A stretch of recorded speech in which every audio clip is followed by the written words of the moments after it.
Uvidíme, ako to dopadne. Každopádne snáď sa nebudem musieť doplatiť nejakú 50 € pokutu. Ryanair už má tiež to vlastné začekovanie batožiny. Stala sa mi taká veľmi milá príhodička, takže vám myslím spomeniem. Uvidíte Santander.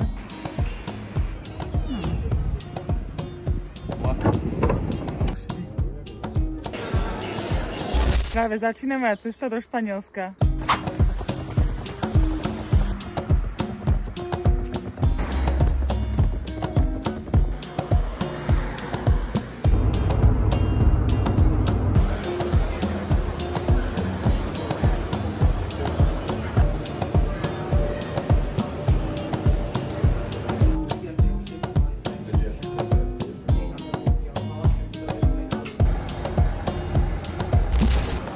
Ja už sa nachádzam vo Viedni, v tom buse ma totálne vyplo, kokos, zobudila som sa fakt až tuto na letisku, ale idem teraz si začekovať batožinu, pretože mám síce malú, ale priplácala som si to, pretože letím Ryanairom a si tíska, ako už to majú takto a mám 11 celá niečo kilo, malo by to byť do 10, tak asi idem vyhodiť tenisky von a hodím si ich na tašku, dúfam, že to bude v pohode a nebudú to nejak riešiť, tak uvidíme, ako to dopadne. Každopádne snáď sa nebudem musieť doplatiť nejakú 50 € pokutu, ale ideme tu teda začekovať a prejsť kontrolu. No tak prešla som, ale musela som niečo poprehadzovať do tejto tašky, tá je tak naprataná, že teraz idem na tú kontrolu a sa teším, ako naši budem vykladať a zase nakladať späť, pretože tam není voľný milimeter teraz, takže paráda, ale aspoň sa to podarilo bez nejakých problémov, každopádne sa na kontrolu. A ešte to som chcela, že nevedela som, až môj priateľ mi to povedal, že Ryanair už má tiež to vlastné začekovanie batožiny, majú tam celý taký veľký pás nový, takže to urýchli celkom to cestovanie a až teda majú dosť pasažierov Ryanairu a oplatilo sa im to spraviť, takže aspoň toto bolo fakt fajn, že som to dokázala takto rýchlo spraviť a v podstate ma najviac držalo to prepalovanie, takže kontrola.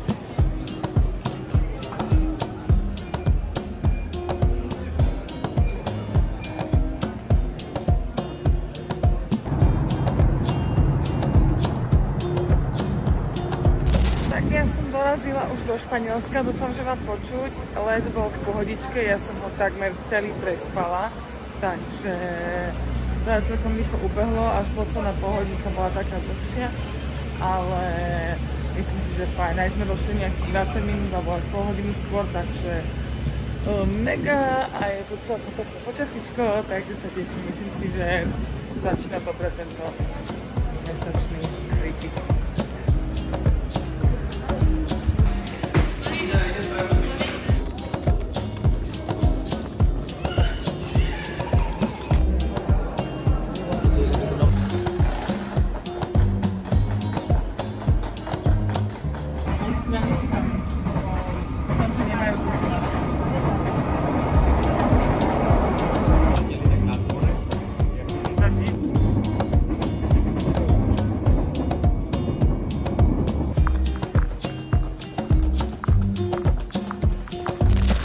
Tak my sme teda v cieľovej destinácii, sme v Torrelavege a ešte teda z letiska sme museli ísť busom a potom vlakom, ale dlho sme sa teda na výlet neohriali, len som sa vybalila a ideme pozrieť na basketbalový zápas, tak som sa to zvedala. A v jednom z tých družství by mal byť Čech a Slovák, tak ideme ich trošku povzbudiť. Krásne dobré ránko, musím šepkať, pretože ešte zvýšok bytu spí a mám ešte možno asi pol hodinku, neviem, tak idem si asi zacvičiť jogu a dneska prakticky nemáme žiadny nejaký špeciálny program, takže uvidíme, čo vlastne budeme robiť, ale začíname ďalší deň. Prvý deň v Španielsku bol taký úplne pohodový. Po joge sme vybehli na raňajky, dali si typickú španielskú tortillu. Je to ich klasika z vajíčok a zemiakov, je tu fakt výborná. Zastavili sme sa ešte v malej pekárničke, kde to naozaj celé rozvoniavalo. Zobrali sme si niečo sladké na poobede a popoludní sme naozaj nič extra nerobili. Večer som si akurát šla zabehať, trochu sa prevetrať a doma som potom pripravila takú fit verziu krtkového koláča a večer som už len zostrihala ešte pár záberov a tým sa deň u mňa naozaj skončil. Takže úplne taký jednoduchý, pokojný, pohodový štart, presne taký, aký som potrebovala. Krásne ďalšie španielské ránko. Mne vlastne napadlo, že som úplne nevysvetlila, že čo tu v tom Španielsku robím, tak môj priateľ tu hrá hádzanú a tým, že ja mám vlastne viac ako mesiac voľná a času, dokým mi začne repre, tak som sem prišla a ten čas trávim skoro takmer celý tu. Takže to je iba tak veľmi v rýchlosti na vysvetlenie. No a máme tu teda ďalší deň, chalani teraz odišli na zápas, ktorý hrajú vonku a ja mám v podstate 2 dní sama tuto v Torrelavege, takže uvidíme, čo vymyslím. Chcela by som ísť zajtra na taký výlet do túto bližšieho väčšieho mesta, ale nemá byť úplne najkrajšie počasie, takže uvidím, ako sa to úplne podarí.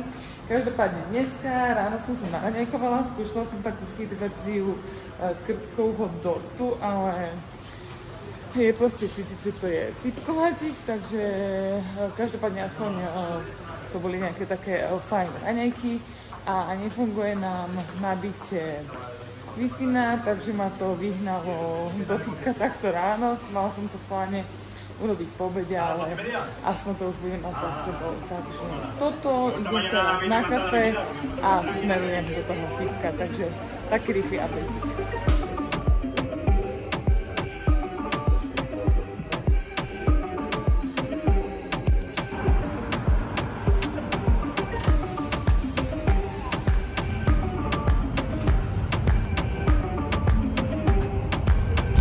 Po fitku, ale stala sa mi taká veľmi milá príhodička, takže vám myslím spomeniem. V prvom rade proste túto moc si ľudia nevedia po španielsky vedia, po anglicky a ja teda neviem po španielsky, takže je to také, že povedzme, že náročné, ale keď chcú a proste vieme sa úplne v pohode nejak dorozumieť. Ale riešila som si teda ten vstup, to bolo úplne v pohode, pán bol zlatý, nejak sme sa úplne v pohode dohodli, ale potom v tom fitku tí ľudia moc nevedeli. Proste aj keď som sa spýtala, že či je to voľné alebo tak ja som viac rozprávala po francúzsky niektoré frázy, ktoré viem a to mi rozumeli, pretože latinčina, ale potom som došla, ale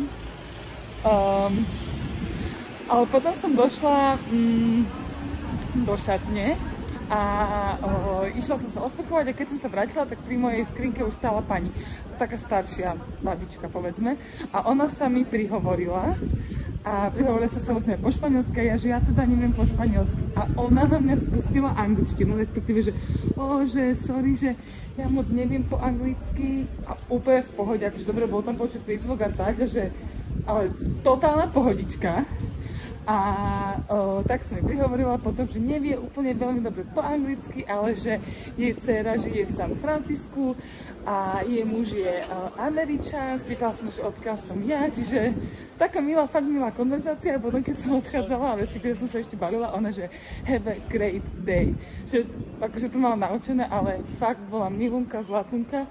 A aj som rozmýšľala, že proste tak, ja neviem, podľa mňa 18-ročný chalanisko mi nevedel povedať, že môžeš sem ísť na tú jednu sériu, alebo mi nerozumela, keď som sa pýtala, že potrebujeme si tu odrobiť jednu sériu.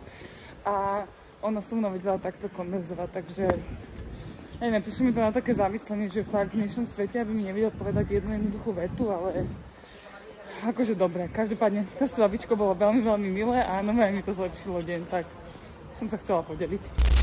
Čaute, tak ja sa vlastne hlásim takmer po celom dni, ale došla som teda na byt po tom fitku, zohriela som si, respektíve dorobila som si obed, potom som natočila jedno video, konkrétne tento recept na Instagram, dostrihala som ho a rovno som ho aj proste nachystala.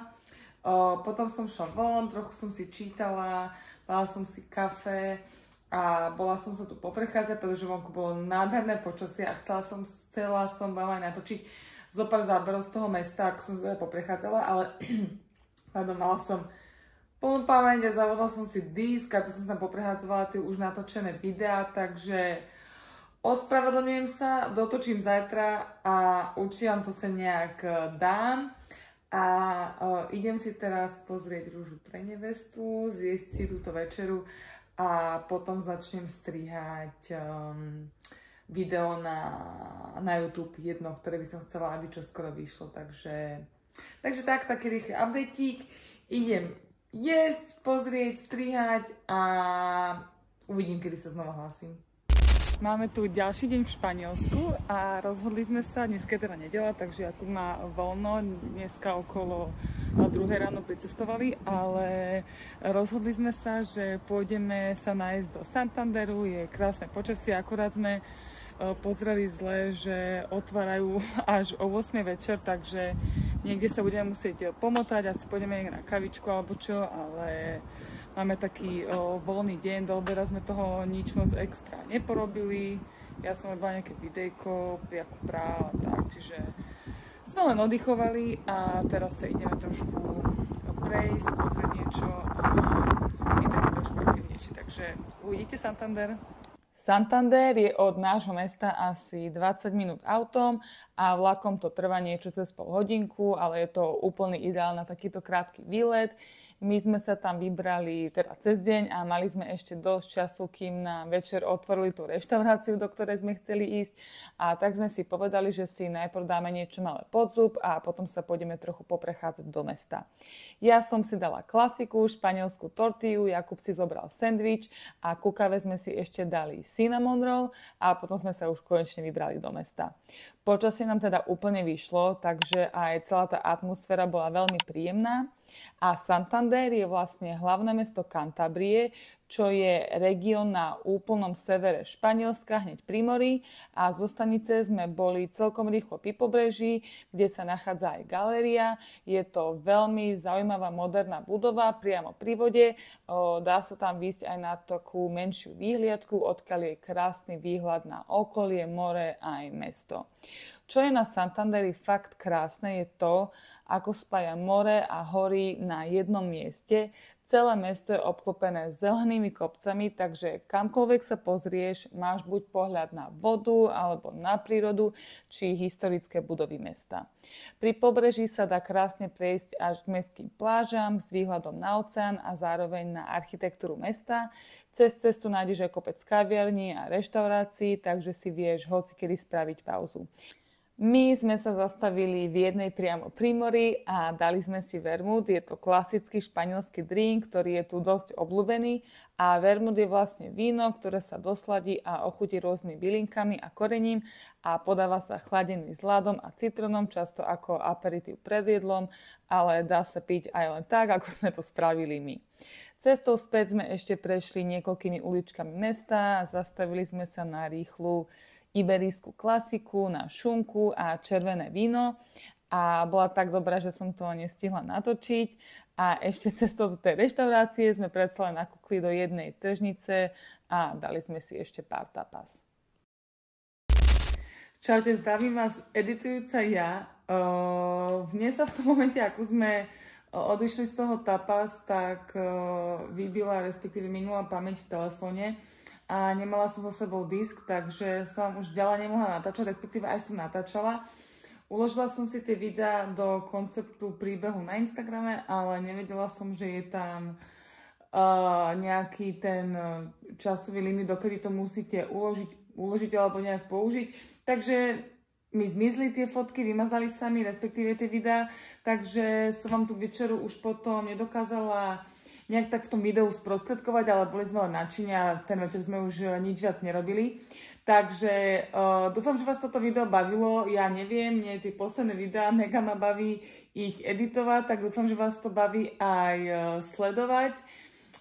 Ešte vás zo Španielska čakajú minimálne 2 videá, takže sa máte na čo tešiť, takže subscribujte, nech vám to neujde a keď sa vám to video páčilo, budem fakt rada, keď mi napíšete nejaký komentár, spätnú väzbu a respektíve keď mi napíšete do komentára nejakú vašu spätnú väzbu, dáte like, pošerujete s niekým, pošlete niekomu a prípadne mi napíšte nejakú správu. Takže zatím a vidíme sa pri ďalšom videu a ďakujem, že pozeráte.